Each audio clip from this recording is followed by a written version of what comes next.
Many observers credit his wife Hillary with being the driving force behind his most successful projects. He does not disagree. Our life is very much a partnership. Our public endeavors we do in common. And I always say that my slogan might well be buy one, get one free. So the Clintons are running as a team, and it is sometimes hard to decide which one makes the most favorable impression. In retrospect, do you think Bill should have resigned in the wake of the Monica Lewinsky scandal? Absolutely not. It wasn't an abuse of power? No. No. Let me take you and your husband out of this for a second. Bill and Hillary Clinton aren't involved in this story. If an American president had an adulterous liaison in the White House and lied to cover it up, should the American people ask for his resignation? Well, they should certainly be concerned about it. Should they ask for his resignation? Well, I think that if all that were proven true, I think that would be a very serious offense. That is not going to be proven true. The last time we visited a subject like this involving your family was 1992, and the name Jennifer Flowers was in the news. And you said at that time in an interview, a very famous quote, "I'm not some Tammy Wynette standing by my man." In the same interview, your husband admitted that he had, quote, caused pain in your marriage.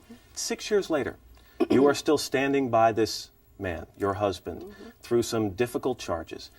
If he were to be asked today, Mrs. Clinton, do you think he would admit that he again has caused pain in this marriage? No, absolutely not. And he shouldn't. Let me talk about your role. There have been reports that you've taken charge at the White House and decided to be the chief defender of your husband, of the president, and deflect these charges. How much of a role are you taking in this? Do you think you should take? Well, I certainly am going to defend my husband, and I'm certainly going to offer advice, but I am by no means running any kind of strategy or being his chief defender. He's got very capable lawyers and very capable people inside the White House and a lot of very good friends outside the White House. But you're probably the most credible defender of the president at this time. Well, I probably know him better than anybody alive in the world, so I would hope that I'd be the most credible defender. She is Governor Bill Clinton's primary defensive shield in his effort to overcome charges of marital infidelity.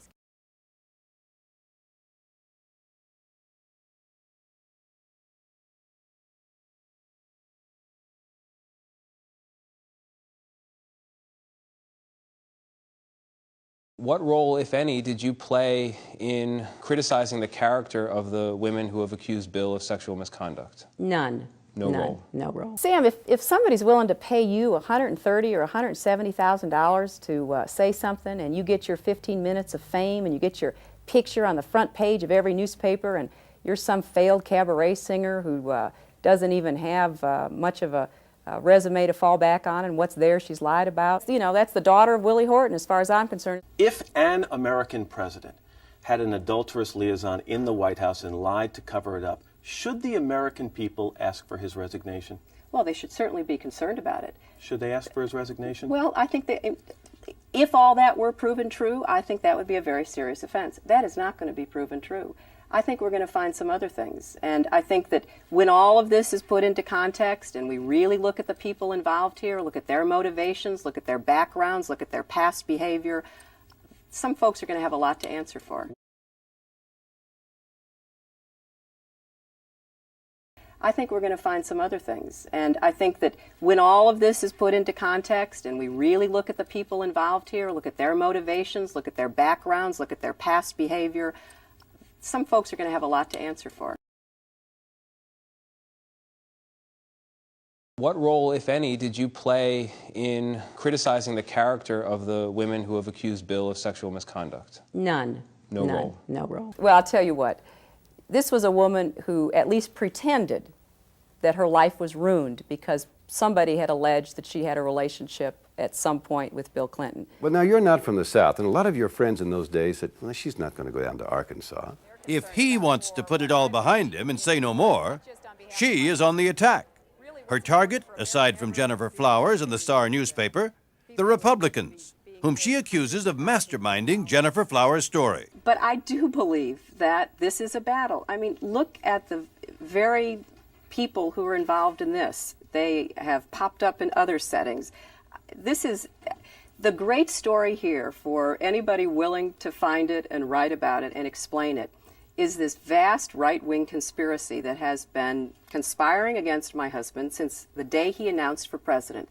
A few journalists have kind of caught on to it and explained it, but it has not yet been fully revealed to the American public. And actually, you know, in a bizarre sort of way, this may do it. There are some people who would say that if you cheat on one thing, you may cheat on something else, that it's a character problem.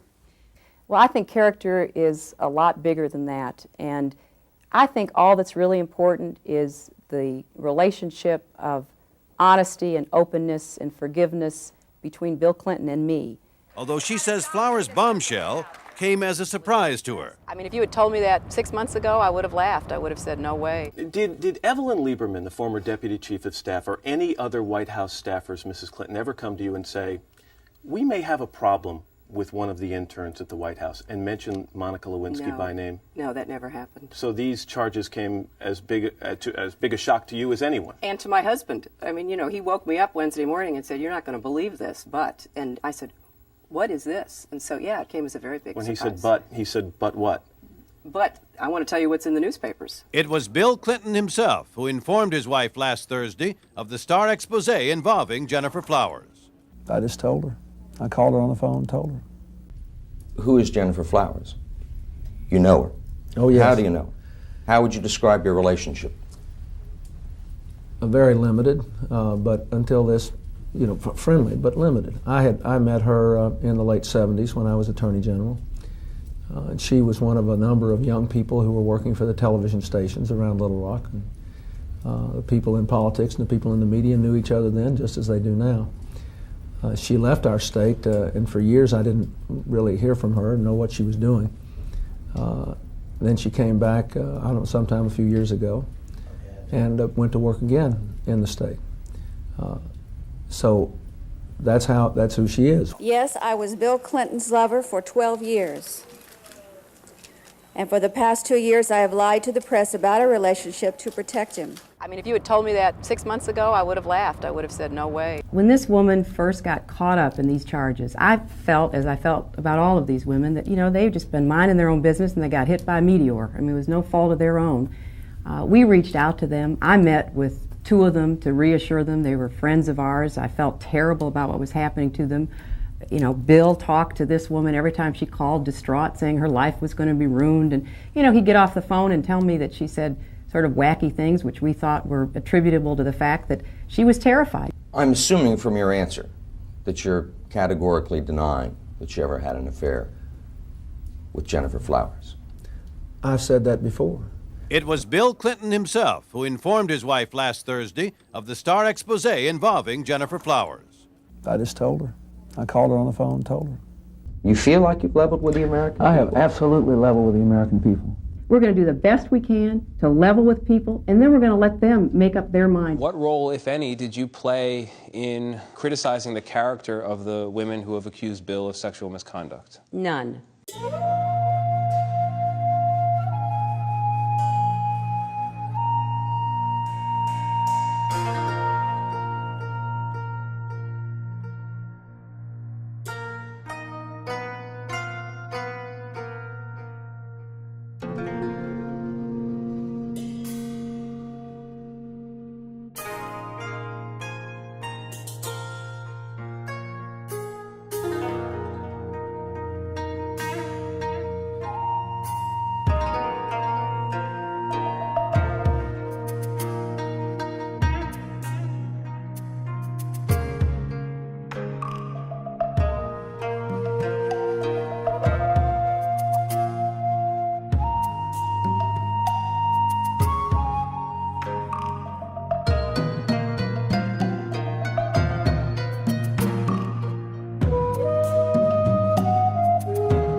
Now, the other big story of this week, as you know, is your friend Harvey Weinstein, who has had a huge slew of really serious allegations made against him. What was your reaction when you first read those allegations? I was shocked and appalled because I've known him through politics, as many Democrats have. He's been a supporter. Funder. Yeah. He's been a funder, and, you know, for all of us. What role, if any, did you play in criticizing the character of the women who have accused Bill of sexual misconduct? None. I want to send a message to every survivor of sexual assault. Don't let anyone silence your voice. You have a right to be heard, and you have a right to be believed. We're with you. Say that all rape victims should be believed, but would you say that about Johnita Broderick, Kathleen Wiley, and or Paula Jones? Should we believe them as well? Well, I would say that everybody should be believed at first until they are disbelieved based on evidence.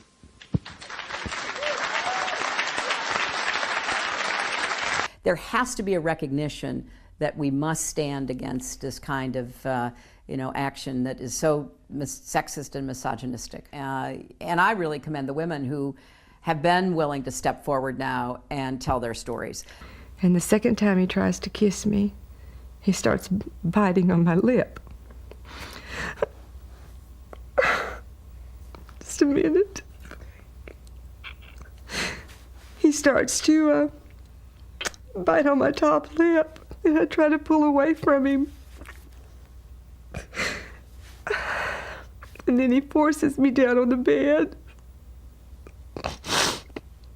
And I just was very frightened. And I tried to get away from him, and I told him no. I didn't want this to happen. But he wouldn't listen to me. Did she have any visible injuries? Yes. She, her top lip was black. As best you can remember, what did she tell you? I don't remember the words, but that she had been raped by Bill Clinton. So who else did Broderick talk to? 3 of her friends tell NBC News she told them about the alleged incident at the time. Susan Lewis. It was very traumatic for her. Louise Ma. Did you urge her to report it? No, Why not? because women were made victims at that time. It was always the woman's fault. And Jean Darden, the sister of Norma Kelsey, the woman who says she saw Juanita at the hotel. Other than her lip, do you remember whether she had any other injuries? Just mentally. She was just bad shape. And then it's been so long, and it's just so hard to go into. I need to stop.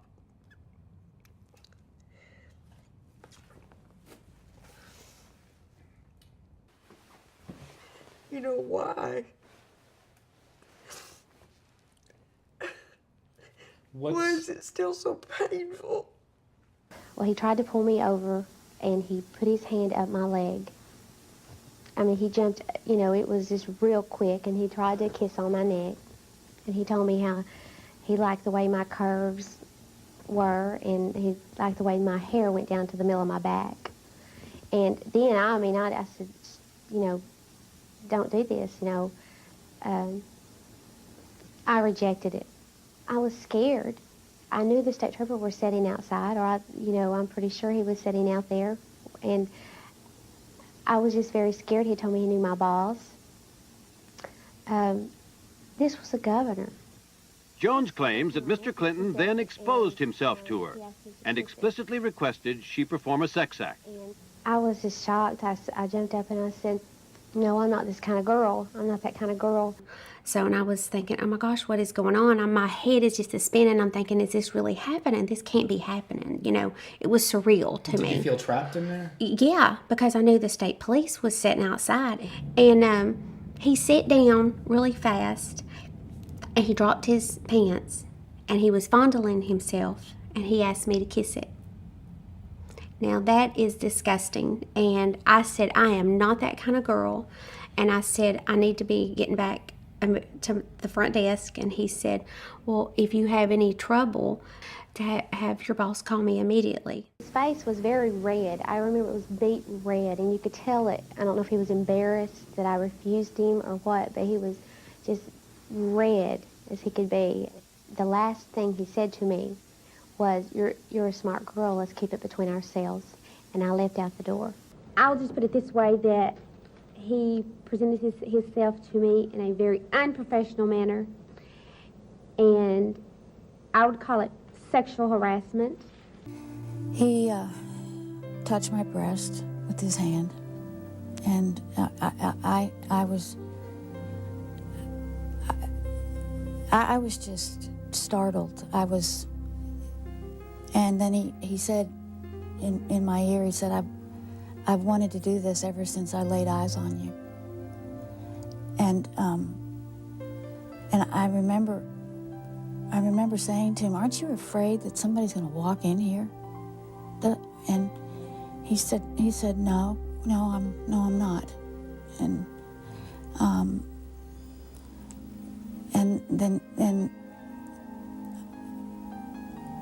then he took my hand and he put it on his genitals. And that's when I pushed away from him and decided it was time to get out of there. Mr. President, Kathleen Willey says that you made unwanted sexual advances toward her, and that directly contradicts your testimony. You can't both be telling the truth, can you? Well, I don't know what she said, but I can, because I didn't see the interview last night. But I have said that nothing improper happened. I told the truth then. I told the truth in the deposition. I am mystified and disappointed by this turn of events, but it's been out there for several months, as well as conflicting stories from people who've discussed it with her. So you'll have to find the answer to that riddle somewhere else, but I can just tell you that I have done everything I could do to clarify the situation. I have a very clear memory of the meeting, and I told the truth. I want to send a message to every survivor of sexual assault. Don't let anyone silence your voice. You have a right to be heard, and you have a right to be believed. We're with you. I'm Leslie Milwee. I am a wife, a mother. I work for a nonprofit for cancer awareness, and I was sexually assaulted by Bill Clinton. He followed me into an editing room the first time I remember that it was very small. There was a chair. I was sitting in a chair. He came up behind me and started rubbing my shoulders and running his hands down toward my breasts. And I was just stunned. I froze. I asked him to stop. He laughed. He came up behind me. It's very close quarters. You have to understand that his private parts were right at my neck. I was sitting in a chair. He's touching me on my shoulders, working his hands down from behind, and he starts to hunch me.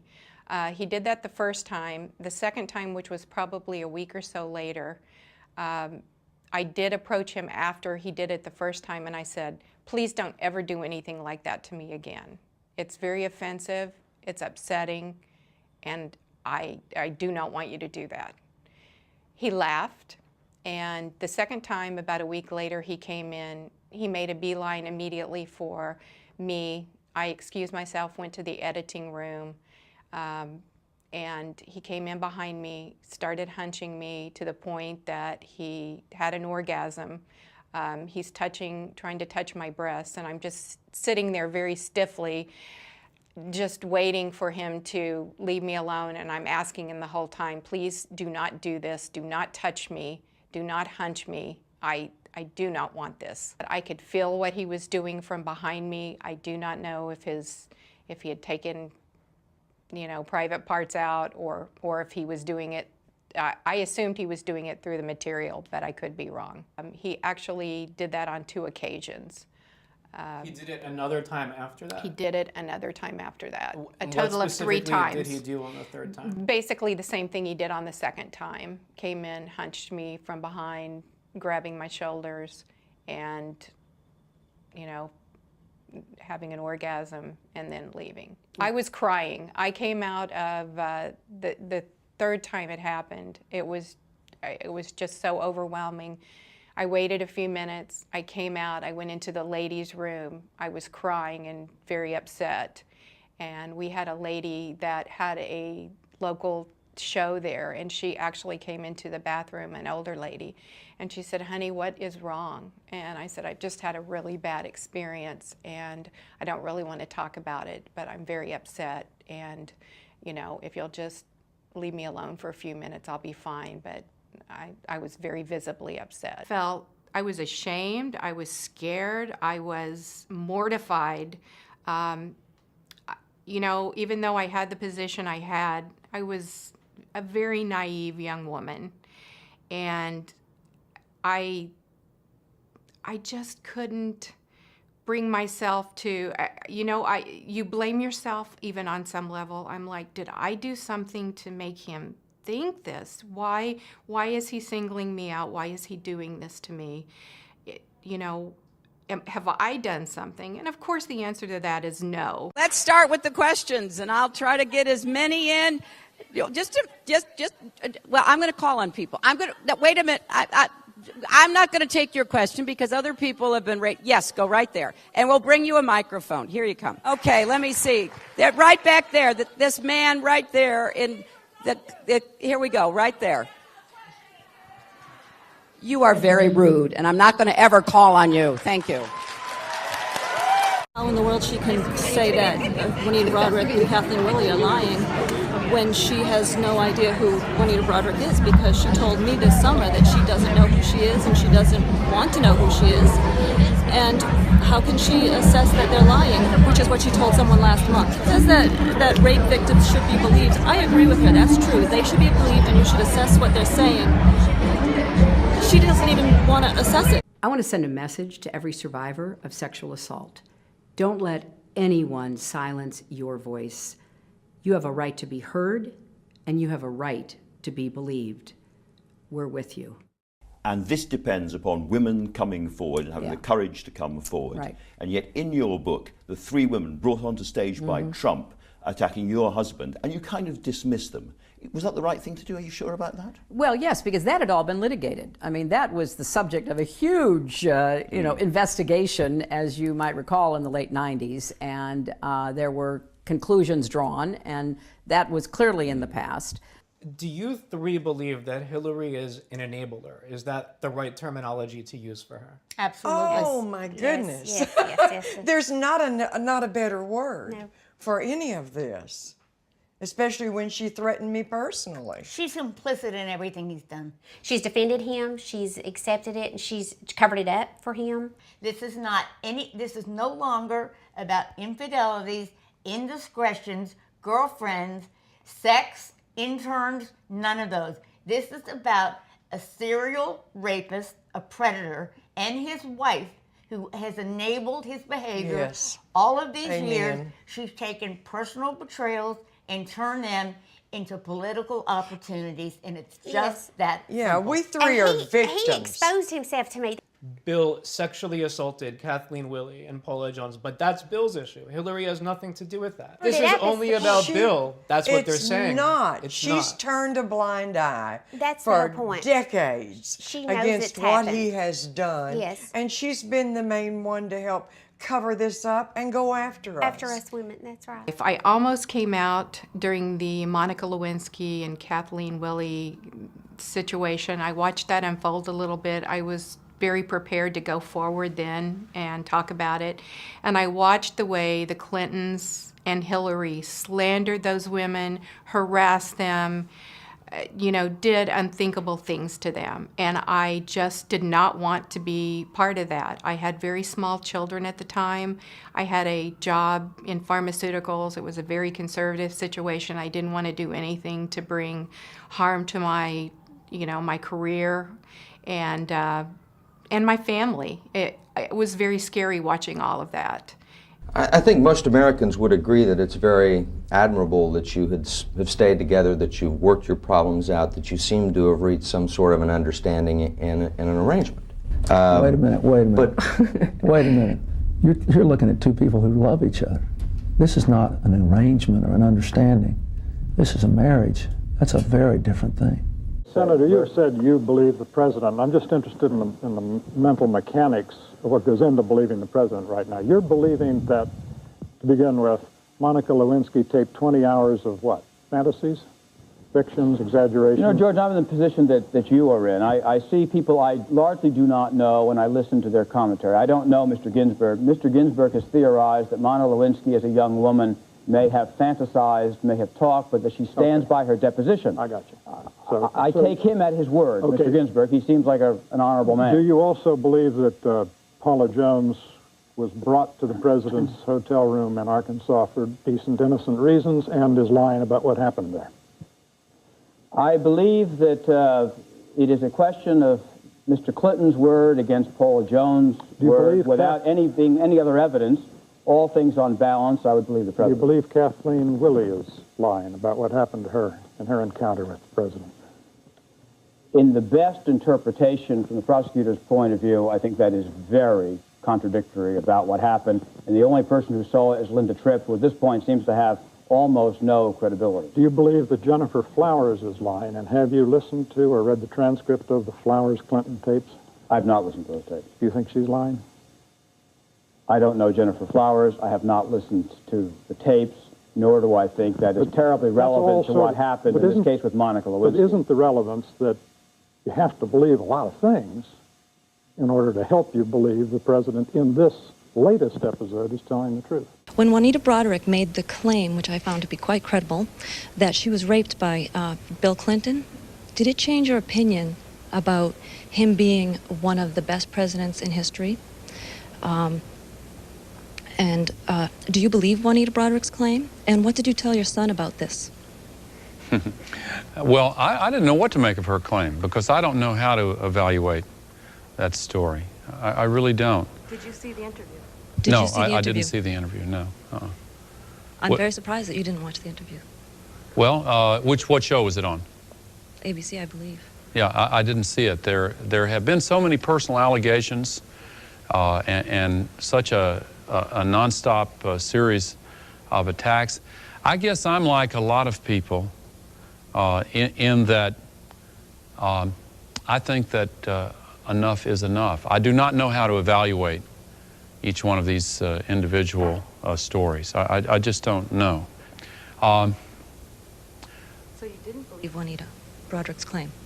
No, I didn't say that. I said I don't know how to evaluate it. I'm taught that all of us are heir to the mistakes that are prone to the mistakes that flesh is heir to. And I think that in judging his performance as a president, I think that most people are anxious to stop talking about all the personal attacks against him and trying to sort out all of the allegations and want to instead move on. The allegations against the former vice president are salacious and shocking. CNN does not normally identify anyone alleging sexual assault unless the person comes forward themselves. In this case, Molly Haggerty, a 54-year-old massage therapist in Oregon, is telling her story. In an interview she gave to the Portland Police Department in 2009, Haggerty says she was the victim of unwanted sexual contact by Gore.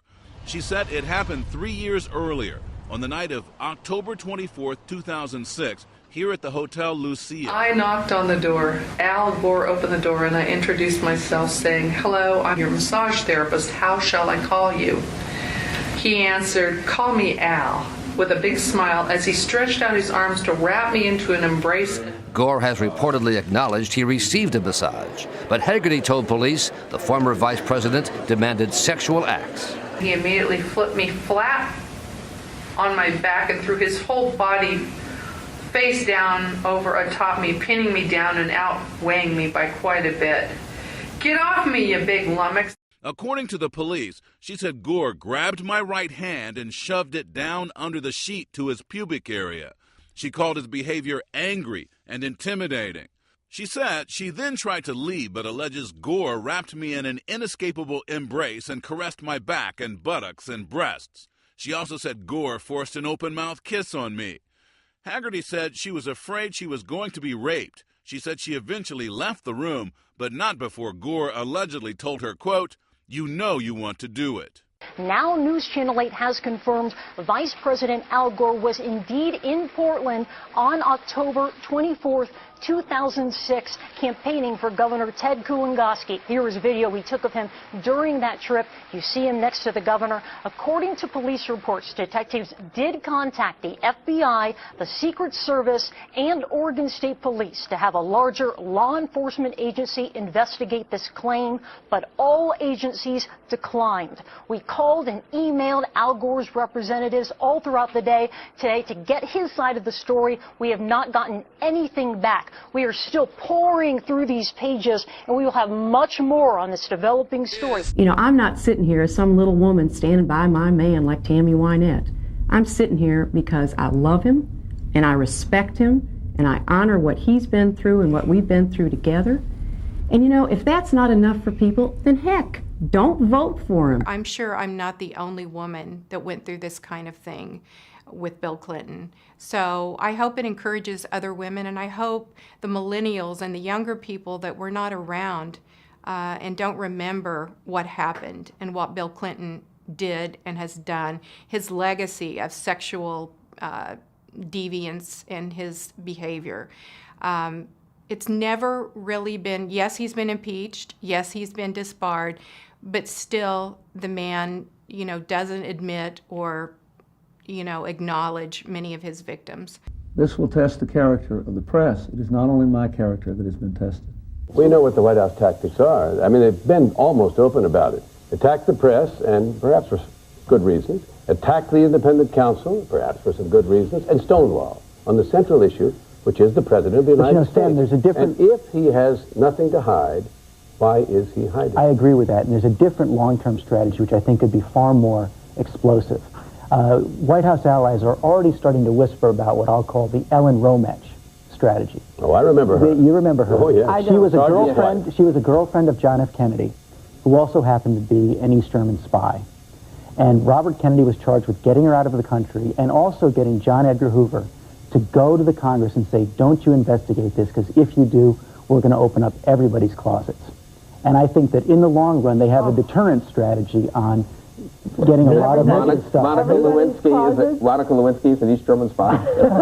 No, but that's a good point. Are you suggesting for a moment that what they're beginning to say is that if you investigate this too much, we'll put all your dirty linen right out on the table? The president said he would never resign, and I think some around him are willing to take everybody down. Well, in retrospect, do you think Bill should have resigned in the wake of the Monica Lewinsky scandal? Absolutely not. But now I hope it won't just be a little ruckus. Everyone will think, you know, code red. We're going to code red. This is a big thing. We're not going to tolerate this. It became somehow vaguely, it was not something people got their hair on fire over. And I think now it'll be something they got their hair on fire. And the uncomfortable thing for a lot of progressive, frankly, is how much did the Clinton thing create this whole environment? How much did tolerance of Bill Clinton create the environment in which the rest of this was given permission? How much do you think? I think it had effect. I think the fact that nobody was approving of Bill Clinton and some of the things he was accused of doing by Kathleen Willey and those sorts of people, but people were not saying, no, we're drawing the line here. And if you don't draw lines in these big cases, then you don't draw lines in the little cases in the workplace. Do you think in the abstract, this is the kind of issue that people ought to pay attention to when they consider who to elect President of the United States? I think that's up to the individual. I would not presume... But I'm asking you. No, I would not presume to say what an individual ought to or ought not to take into account. That's what elections are for.